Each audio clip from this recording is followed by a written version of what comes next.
first responders here. I'll be right back here tomorrow night as thousands here now fight to rebuild. I'm David Muir. Good night.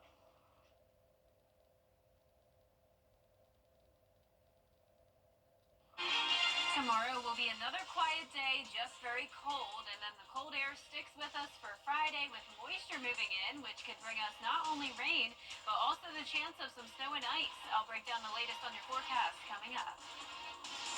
Right now on News Channel 6 and 7, the Georgia Department of Transportation is already preparing for the wintry weather, possibly over the weekend.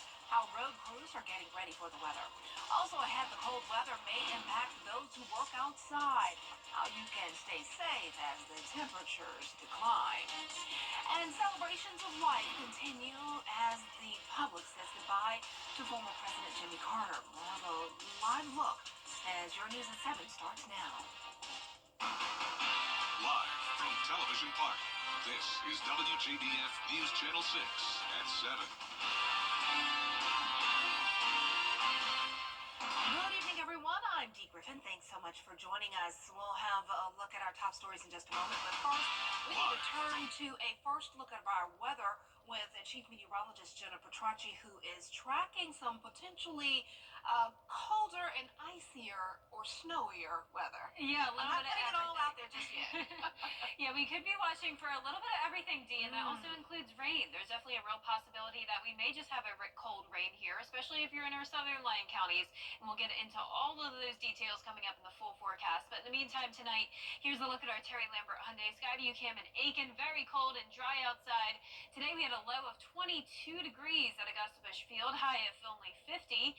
And right now our temperatures are dipping down into the upper 30s. Allendale and Barnwell, Thompson all at 39, 41 in Augusta and Evans, 41 in Millen, 40 in Aiken.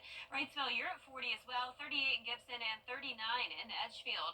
Dew points are super low today in the upper teens and to around 20, so we definitely have some dry air in place. Winds are also breezy, up to 15 miles per hour, sustained now in Washington, 13 in Crawfordville.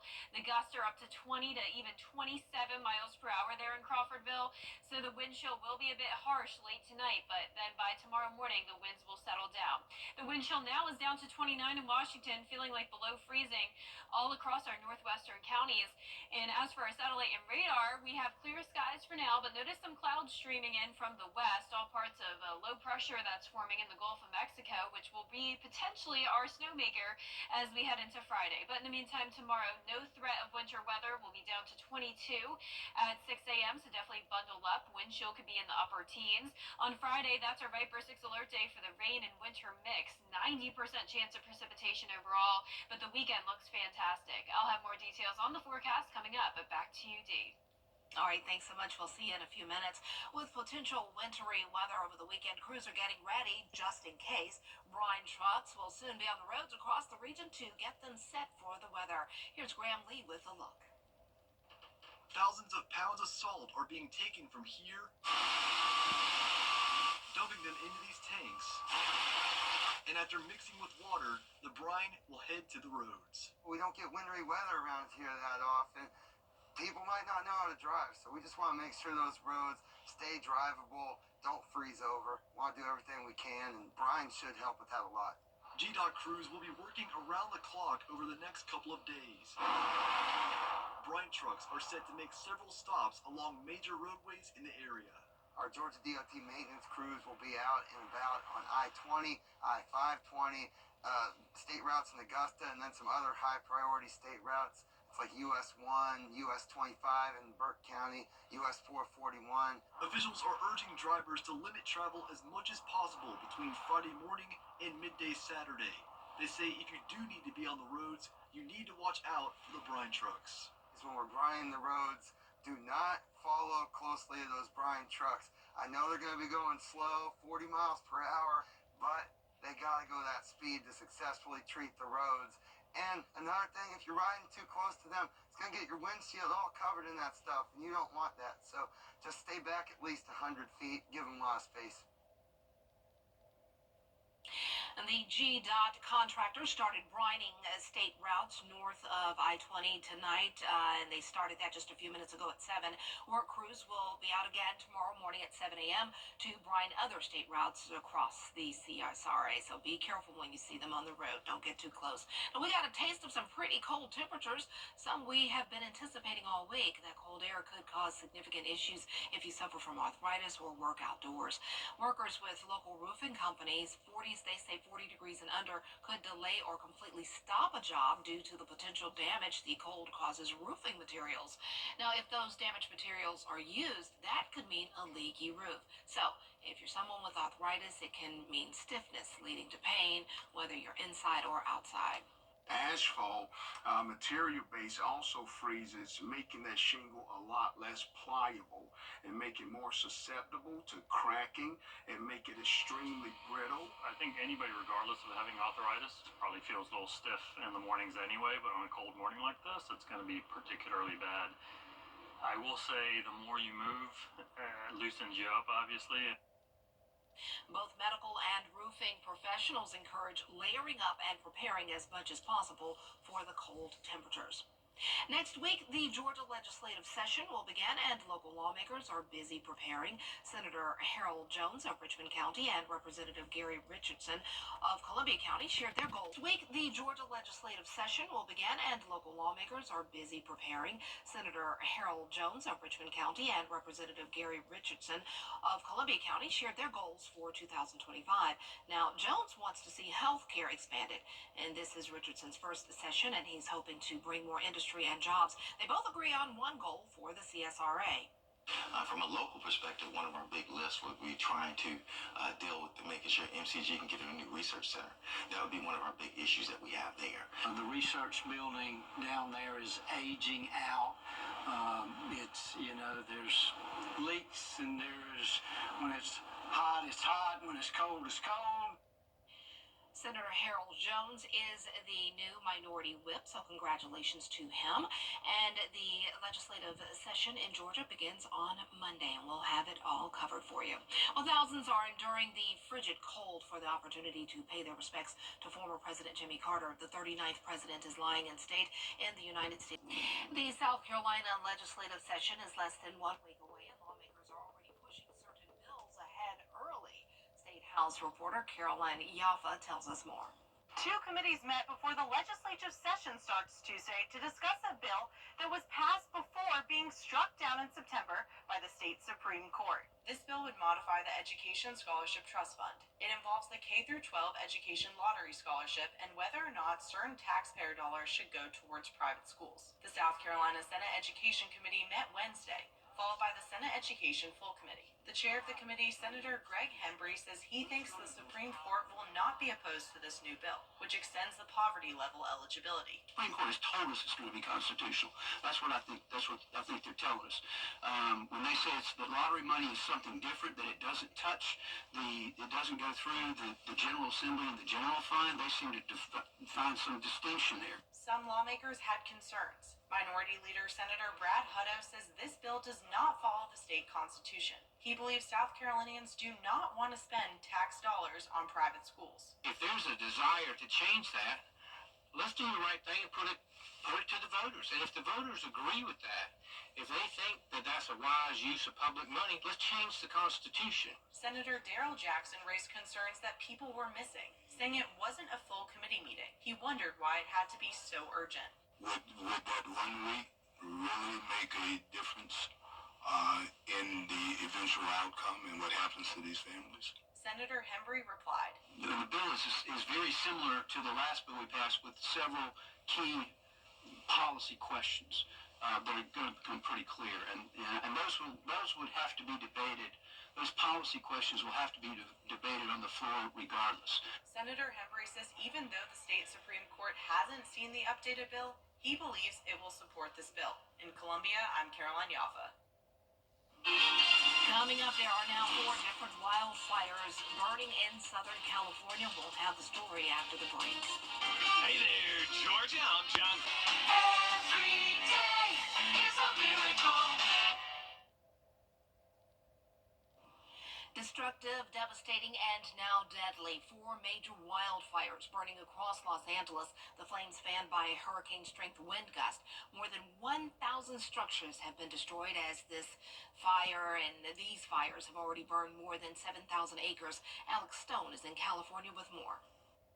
An apocalyptic scene in Southern California. Valleys filled with smoke, flames taking over hillsides as at least 4 major wildfires burn out of control.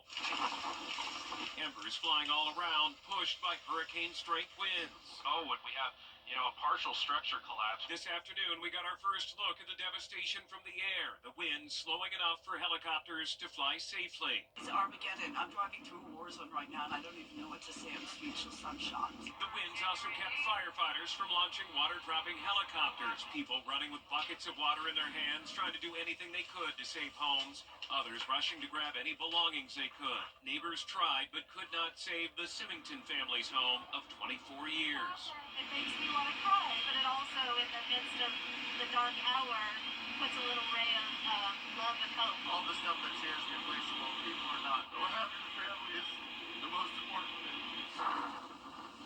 A senior assisted living center destroyed. All of the over 90 residents evacuated safely. Some rushed to safety in wheelchairs. This is not a normal red flag alert.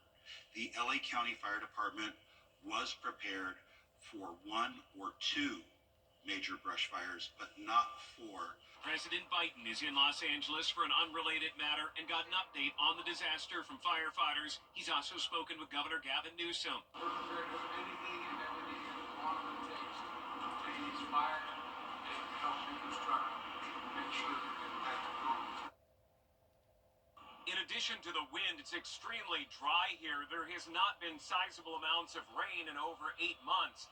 Now the California National Guard is sending troops who are specially trained to work with firefighters. Alex Stone, ABC News, Altadena. And we have the wind chill all the way down into the upper teens tonight. A sunny and dry day tomorrow, though, and then on Friday, a completely different situation. Clouds and precipitation is taking over, and we do have that Viper 6 alert day with the potential of ice and snow. I'll have your full forecast when we return. We want your call at 15minuteoffer.com. The weather you need to see the whole picture. That's why Live Fiber 6 gives you the Skyview network. Get a live view of traffic and weather from all over the CSRA. Available online 24 hours a day at WJBF.com and the free Live Fiber 6 mobile app. The WJBF Live Fiber 6 Skyview network. Powered by Terry Lambert Hyundai. Low prices, big selection, and committed to quality customer service. Is rainy weather putting a damper on your day? Enter to win your very own Live Viper 6 umbrella today. Visit WJBF.com and click on Contest. Then fill out the entry form for your chance to win. Getting your hands on a live Viper 6 umbrella has never been easier. That's right. Lucky winners will be announced weekdays on News Channel 6 at 6. Who knows? It could be you. Sponsored by Busby's Heating and Air. When quality matters, call Busby's. Trusted since 1945. From the nicest man to...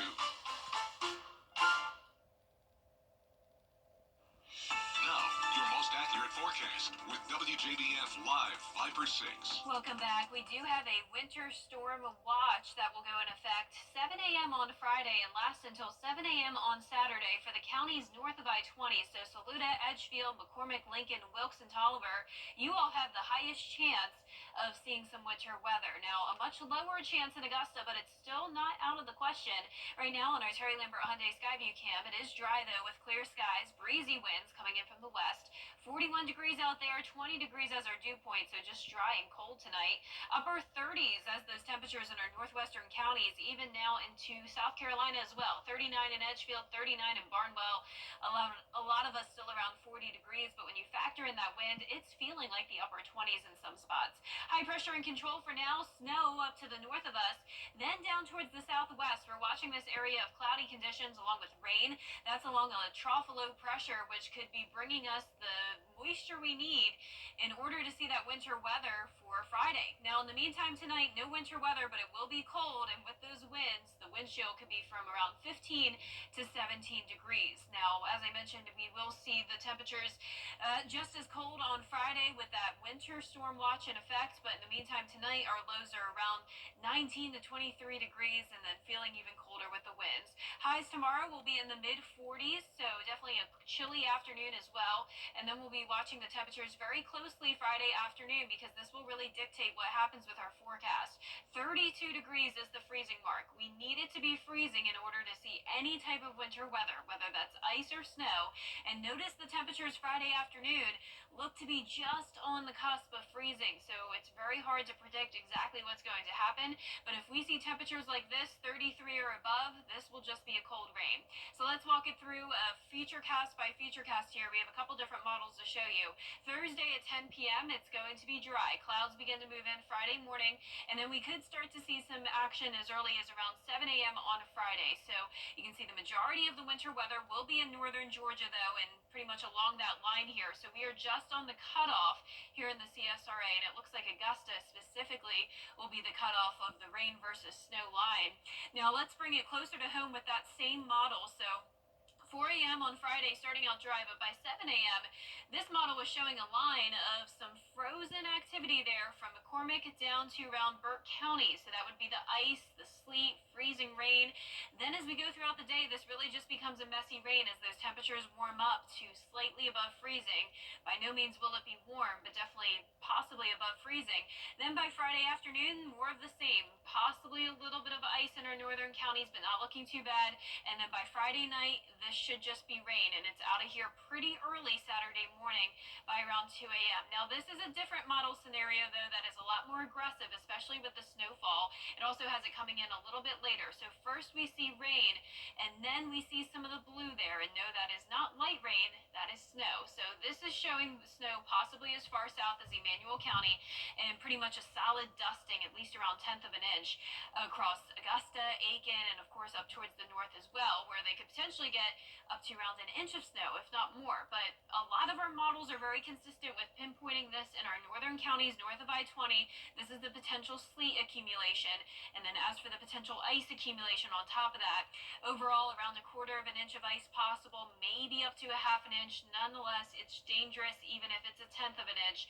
So if you are in our northern counties, you definitely want to try to stay off the roads as much as possible on Friday, because keep in mind, this could be a combination of all three things: freezing rain, sleet, and snow. And this model is showing over 1 inch of snow now in Lincoln and McCormick County. So here it is county by county. Northern CSRA has the highest chance of that winter weather. Our southern line counties likely will just see a cold rain, and then that 10-day forecast showing cold and sunny weather continuing into the 3rd week of January. Back to you, Dee. All right, thanks so much. And as a result of the winter storm watch that was issued, McCormick County schools will have an e-learning day on Friday, January 10th for all students in the district.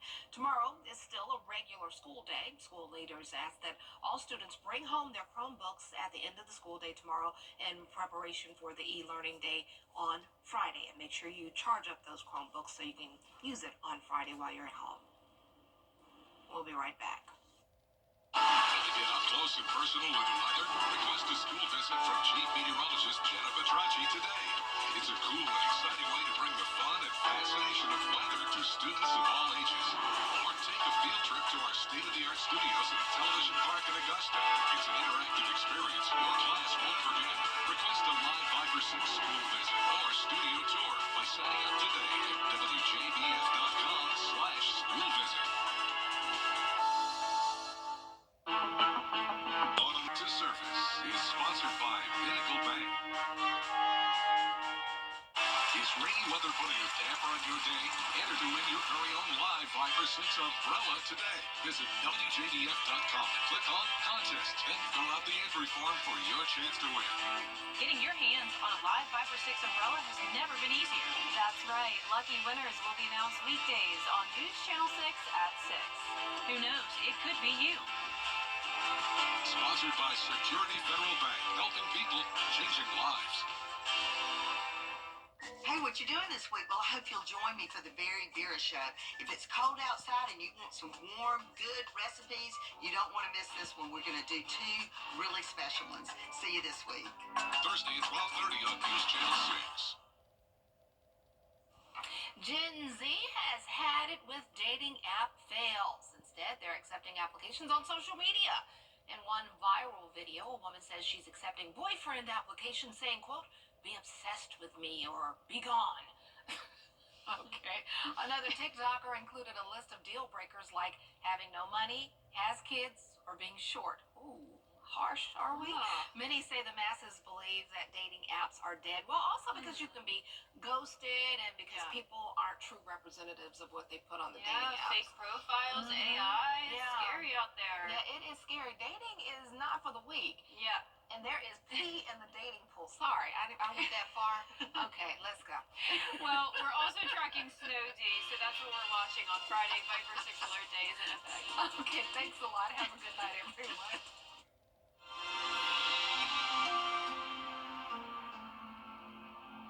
Touch can mean